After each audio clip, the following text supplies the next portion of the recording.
ketiga. Laki-laki Bapak Ibu ya, bukan cewek. Cewek di mana? Cewek ada di harem. Itu juga salah satu pintunya harem di situ, Bapak. Itu juga salah satu pintunya, ada 3 pintunya. Yang pertama ada di situ, yang kedua ini satu lagi ada di situ. Ya, kalau ini enderun ini untuk laki-laki saja. Laki-laki, anak-anak berumur usia 6, 5 sampai 7, 8 maksimal. Mereka dipilih dari keluarga Kristen saja Bapak Ibu dulu. Kristen saja dulu. Tapi kemudian mereka menerima, mereka pilih dari keluarga Muslim juga. Kenapa Kristen saja dulu? Buat mereka juga merasa bagian Utsmaniyah ini, sebagai bagian Utsmaniyah ini dulu. Yang kedua itu, alasan yang kedua itu, yang dari Eropa, yang dari Balkan itu, yang Kristen itu bagus atas administration Bapak Ibu.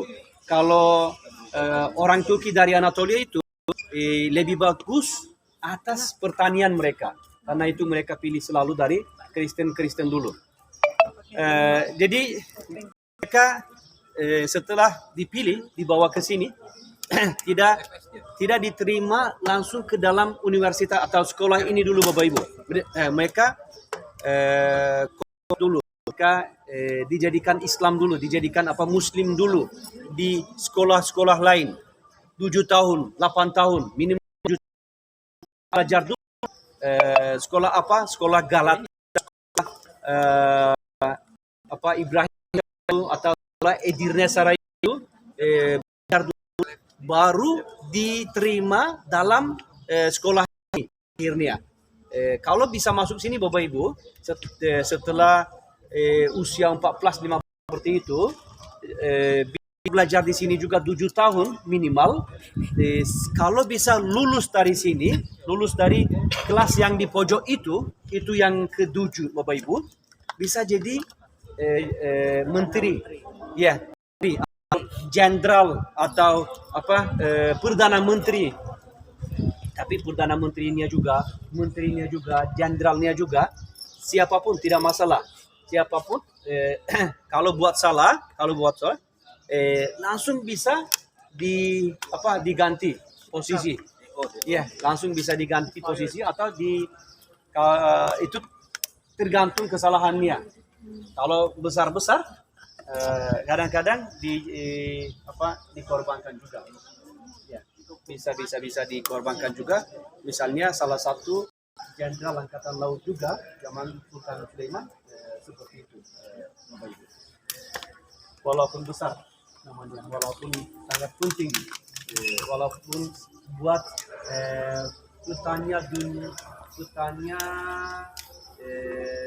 dunia yang pertama itu. Dunia yang pertama itu dibuat sama orang itu juga, Tiridates namanya. Kesalahannya apa? Kesalahannya tinggalkan kapal-kapalnya di sana, datang ke sini untuk jelaskan something kepada Sultan. Tidak bisa tinggalkan tentaranya di sana. Ya, tidak boleh tinggalkan di sana, di Mesir. Iya, di Mesir. Jadi Bapak Ibu semuanya belajar di sini, semuanya lewat dari sini.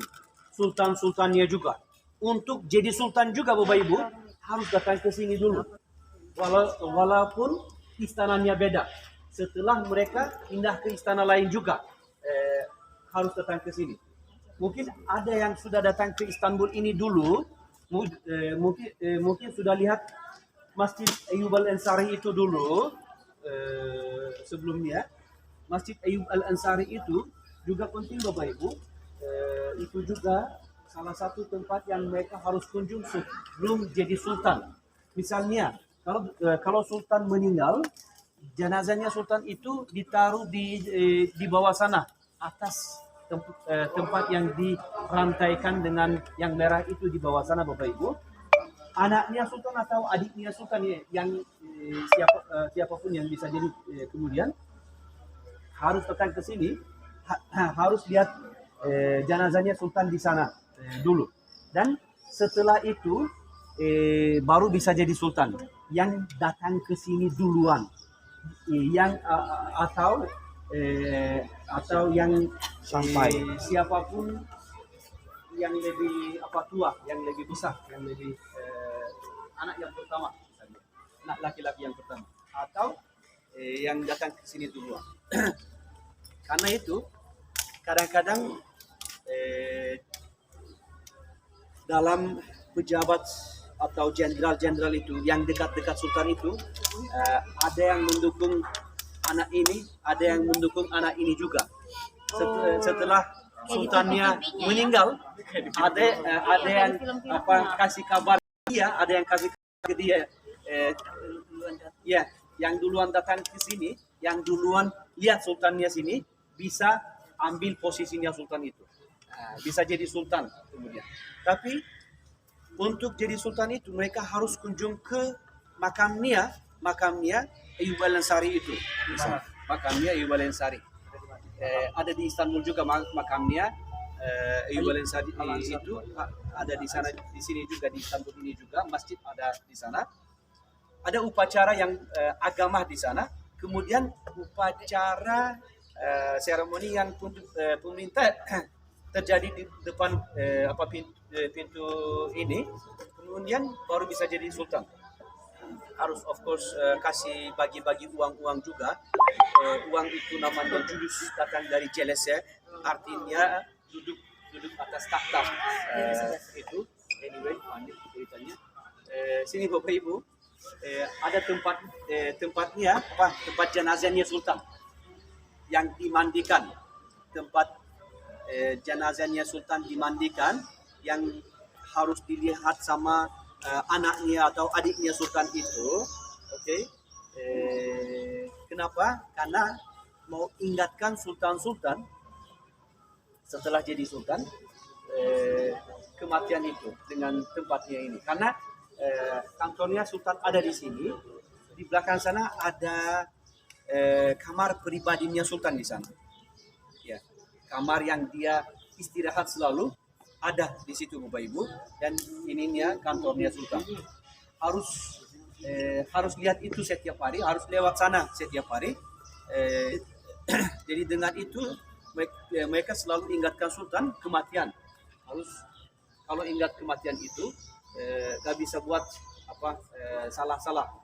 Dan tidak hanya itu Bapak Ibu, topinya, surbannya sultan juga 16 meter tekstil, 16 meter. Itu juga kafannya sultan. Setelah meninggal, misalnya Sultan Sulaiman itu meninggal di Hungaria sana, dan organ-organnya dimakamkan sana, badannya dikafankan dengan surbannya, dan dibawa ke sini, dimakamkan di depan Masjid Sulaimania di sini Bapak Ibu. Masjid Sulaimania di sini. Itu surbannya sultan itu besar dan juga tinggi.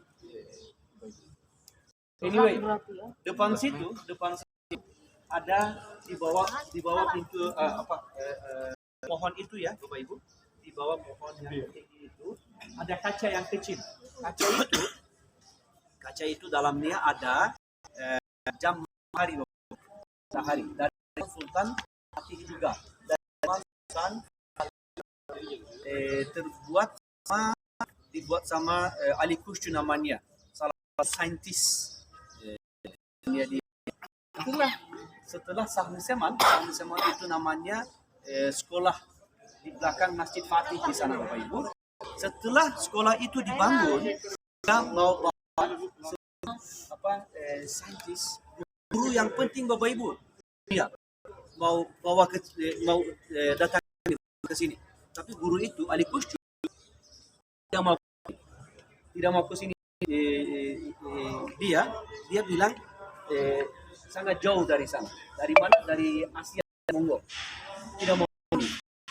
Akhirnya dia bilang Sultan Fatih pakai uang lira, kasih lira atau emas untuk setiap satu, dua, tiga dari sana sampai.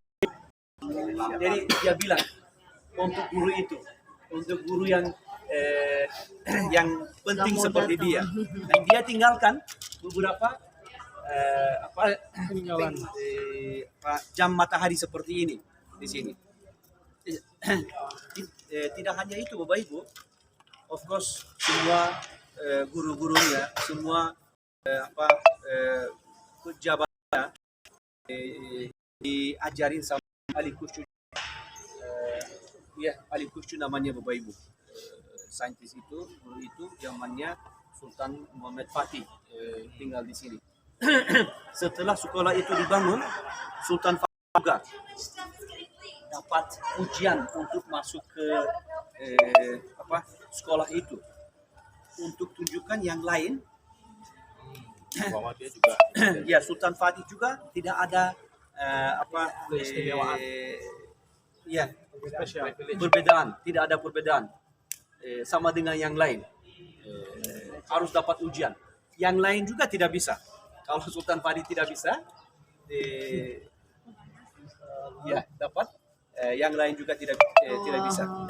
Anyway, Bapak Ibu, setelah kita masuk sana, kita akan lihat peninggalannya nabi-nabi dalam situ. Ada apa? Ada pedangnya Nabi Daud. Pedangnya Nabi Daud dibawa ke sini dengan banyak peninggalan nabi-nabi, banyak peninggalan Rasulullah juga yang lain dibawa ke sini zaman Sultan Selim pertama. Sultan Selim pertama itu anaknya Sultan Sulaiman. Ayahnya Sultan Sulaiman. Ayahnya Sultan Sulaiman. Jadi Sultan Selim pertama itu yang membawa kekhalifahan dari Mesir ke sini juga. Jadi dengan semua barang-barangnya yang suci itu dibawa ke sini. Pedangnya Nabi Daud, tongkatnya Nabi Musa, mangkuknya Nabi Ibrahim, topinya Nabi Yusuf. Tapi bukan tulangnya Nabi Yahya, Saint John the Baptist. Bukan tulangnya Saint John the Baptist, kan Saint John the Baptist sudah ada di sini sama Romawi Timur itu. Itunya diambil dari Romawi Timur, dari Bizantium. Selain itu ada pedang-pedangnya Khalifah Utsman, Ali, Abu Bakar, Umar. Ada asli atau replika itu? Ada asli semua. Asli semua. Dibawa ke sini zaman Utsmaniyah semuanya.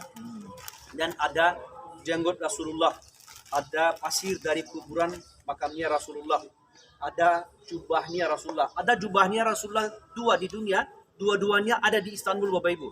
Satunya ada di sini dalam Istana Topkapi, dalam kamar itu. Satunya ada di dalam Masjid Khirkai Syarif. Masjid itu khusus untuk jubahnya Rasulullah dibangun abad ke-19. Ya, 1830-an. Jadi dua-duanya ada. Ini namanya Khirkai Saadet, kalau itu Khirkai Syarif. Khirkai Syarif dan Khirkai Saadet dua-duanya ada di sini Bapak Ibu. Yang ini dikasih ke Ka'ab bin Zuhair, penulis yang tentang itu. Bacakan kepada Allah, langsung dapat jubahnya. Yang kedua yang dikasih ke Wais al-Qarani dari Yaman, Bapak Ibu, dari Yaman. Jadi itunya dia ke Istanbul abad ke-19. Diambil dari keluarganya, anak-anaknya, cucu-cucunya Wais al-Qarani. Anyway, yang ini simbolnya kekhalifahan, karena itu dibawa ke sini. Kapan? Sama dengan Sultan Selim pertama itu, ayahnya Sultan Sulaiman. Karena Sultan Selim buatnya perang melawan Persia Mesir, Timur Tengah semuanya selalu melawan Timur itu penuhkan treasury itu, perhiasannya, kamar perhiasannya dengan uang. Karena itu zaman Sultan Sulaiman baru bisa buat perang-perang melawan Eropa itu, baru bisa dibuka perang melawan Eropa atau baru bisa dibangun Sulaimania Jami itu, Masjid Sulaimania itu, Bapak Ibu. Karena ada uangnya dari zaman ayahnya. Jadi ayahnya simpan semua uangnya dalam 8 tahun saja, dalam 8 tahun saja. Tidak pernah tinggal di sini. Selalu atas perang Bapak Ibu, selalu di luar dari sini. Anyway, dalam situ covernya hancur leset juga. Covernya hancur leset. Ada di sana Bapak Ibu. Ada di sana peninggalannya cucunya Rasulullah, Hazreti Fatimah juga jubahnya, Hazreti Hussein juga jubahnya ada di sana semuanya. Setelah 1516 itu dua perang melawan Mesir, akhirnya yang menang itu Sultan Selim dan dikasih di Mekah kekhalifahannya. Kenapa? Itu penting Bapak Ibu. Kenapa Sultan Selim, kenapa Muslim Utsmaniyah itu melawan Muslim yang lain dari Mesir itu? Karena banyak alasannya, tapi yang penting ada beberapa saja Bapak Ibu. Yang pertama itu, dulu dia melawan yang Syiah, yang di timur, yang di Asia sana, ya, dari Persia, karena Persia sudah datang ke Anatolia, udah bangunnya haji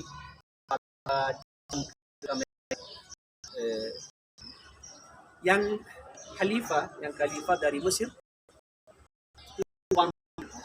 dia mau kontrol dalam haji itu, tidak membantu haji itu, dan sudah diingatkan